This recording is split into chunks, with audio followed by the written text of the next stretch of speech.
I've built this really basic backdrop diorama thing. It's not hugely dark in here, but the film size is good. The film projects on it quite well. It's quite big. It's 2 A1 pieces. And I've bought these polystyrene balls in different sizes, so I'm not sure. Oh, see if I can see how.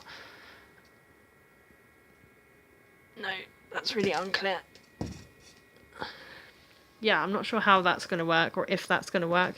I've heard that it's better to use flat objects when you're doing this. Anything with an edge, QB type of thing.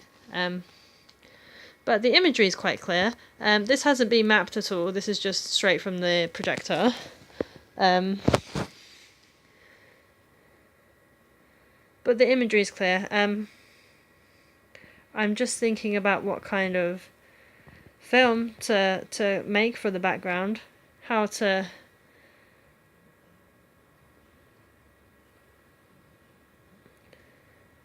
make it work. Yeah, if I had a ball floating, look, it would cast a huge shadow, which might be fine, but it doesn't. The projection onto it isn't hugely exciting, and the focus level is different from the back.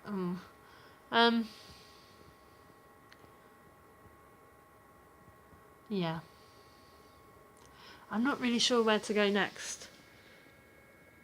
I think the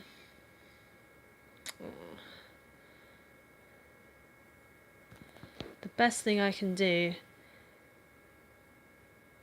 is create some imagery that's better than the imagery I've got now, and just literally learn how to map it onto each of these 2 axes. It would be even better if I had, I don't know, like I could put rectangles and things on the floor along the edges or anywhere. I'm just trying to think how that would enhance anything, or what I would specifically be filming onto it. Oh, that's quite cool. Oh, what was that? It's hard not to get in the way.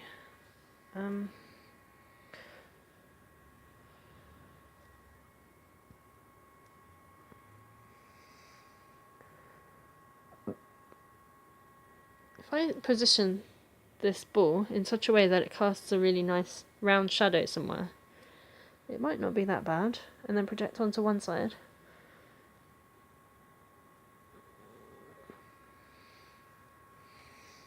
But this is all, I don't know, this is all aesthetic. I can't think how this is helping the work. I can't think how it would help the work if I had 2 different films, or 3, or whatever.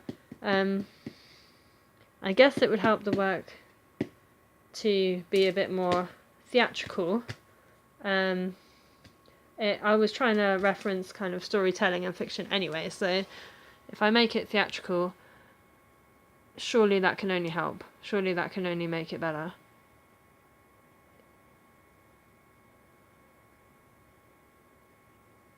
I'm just going to go for it and see what happens. I'll just do it.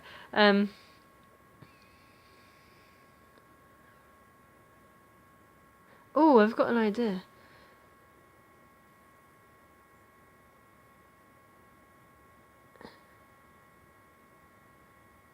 I really liked last studio practice, the generation idea. And sure, you can just generate different films in any situation, including this one. Not from a USB stick though. I'd have to plug a laptop in it again. Yay. If I made, things traveling from one wall to the next is quite cool though. I was thinking if I made 2 films as a starter for a background, and in this middle section where these 2 papers join, it was always matched up, regardless. Like, say you could have 100 films on the left, 100 films on the right. They always would match up in the middle. It's always the same. I don't know. That sameness could just be it being black for an inch or so, or something like that. Who knows? But if I find a way to generate random films, and maybe they would interact in different ways, like kind of in the same way that my two screens interacted with each other in kind of bizarre ways when the films were generated. Sometimes it was the same thing, sometimes it was delayed, sometimes it was completely opposite, or it was interesting kind of reactions that were unexpected. So I think that if I try and keep that spirit in this, rather than this thing with the one going over 2 pages is quite nice, it's kind of like a book or something, but I think it would be much more interesting if I create another generative based thing. Materials wise, I really like I like the imagery on this. This is paint and ink. But I really like the dark and the white contrast on the next one, which is like black gaffer tape and paper shapes. That one's going to come up now.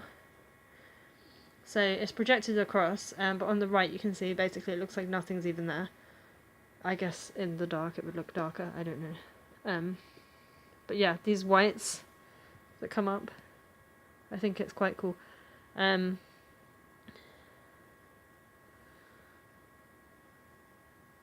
That movement's actually quite bizarre. It's like a fish tank or something. I didn't like the movement on this as much as the drawing-based movement when I made the 2 tests. But actually, on this kind of zone, I don't know, it kind of...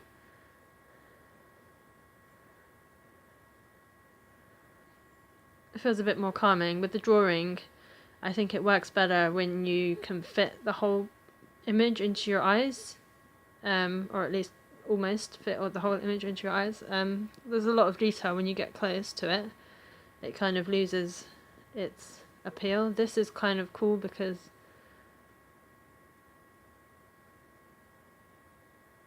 it can be appreciated on a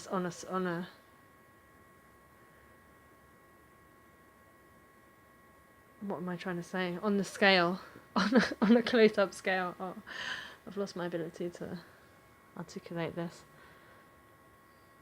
So anyway, I think this is going to go well. It's just a case of